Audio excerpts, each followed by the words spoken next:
AI agents are the hype. Everyone's talking about them. What are they? Why should I care? And what the hell is a multi-agent one?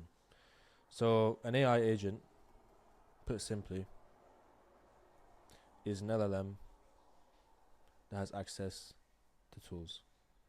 Yeah?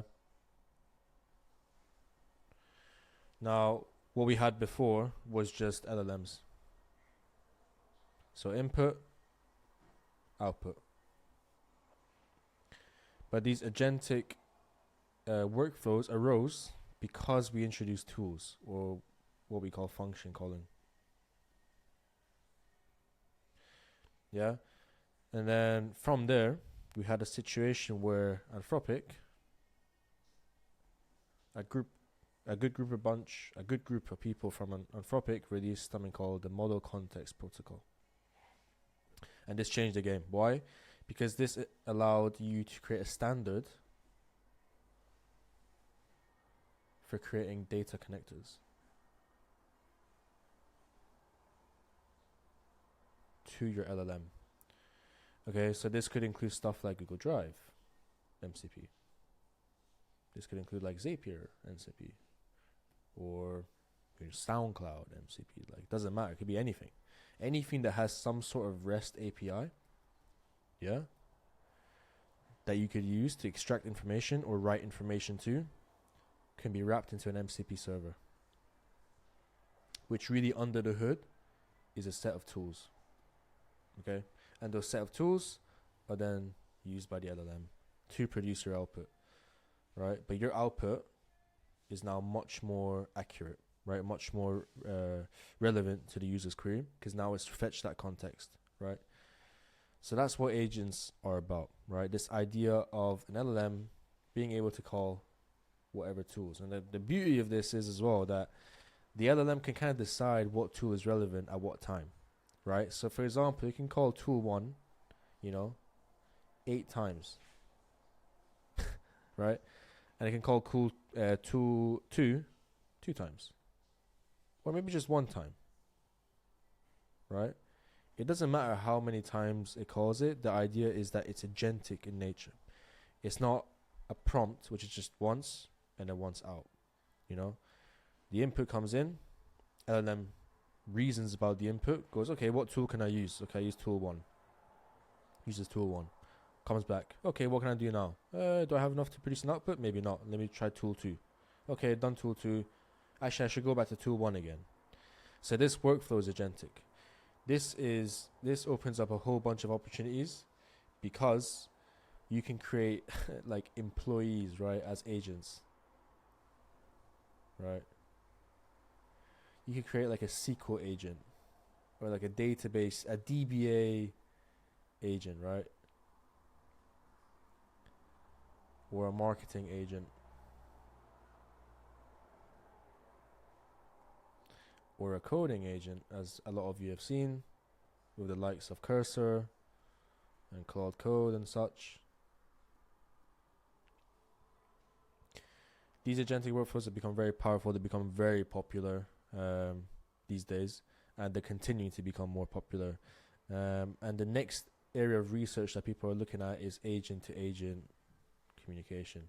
And there's already protocols out there, a number of them actually, that aims to achieve this. And what this is basically is that, okay, now we talked about MCP, where an LLM can talk to data connectors, so stuff like Gmail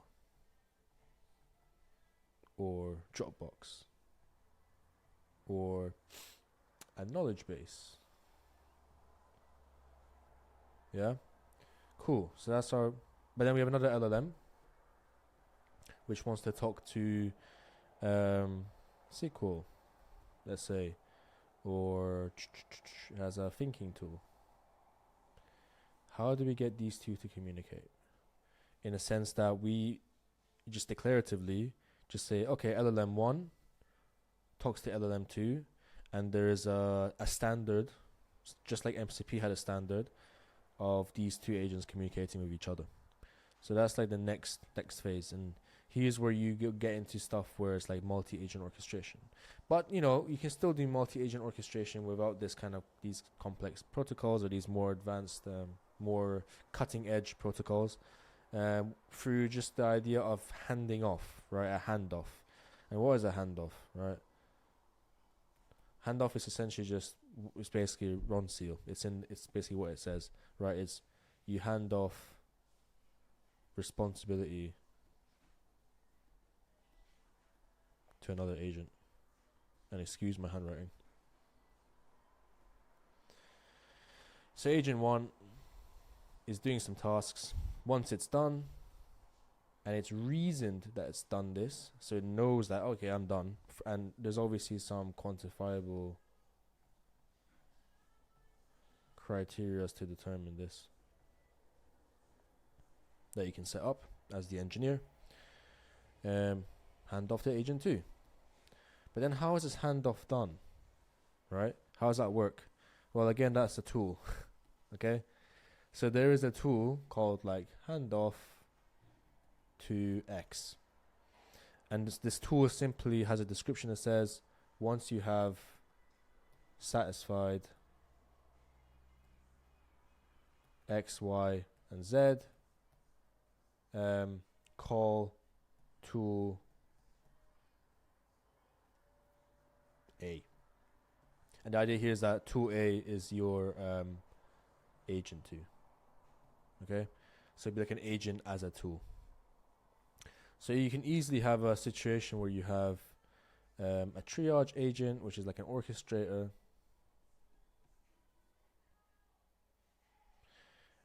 which then talks to a number of agents. So for example, a marketing agent, or a content agent, or even a compliance agent, let's say. Yeah? And these are bidirectional communications. And the triage agent decides which agent do I need to route to. So we also call this a router, kind of. You might see a lot of terms for this.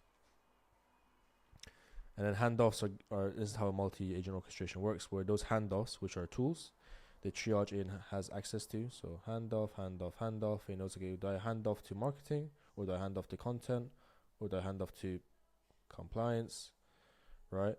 And it calls those tools, and then responsibility is now with this one, or now it's with this one, right? And all these in combination work together. And like I said before, these can have their own server, MCP servers, or their own custom tools. Like you don't have to use an MCP server to produce the final response, which is much more accurate. Okay, so that's a brief primer on agent orchestrations and multi-agent orchestrations. I hope that was helpful for you guys. If you enjoyed, like and subscribe, and catch you in the next one. See ya.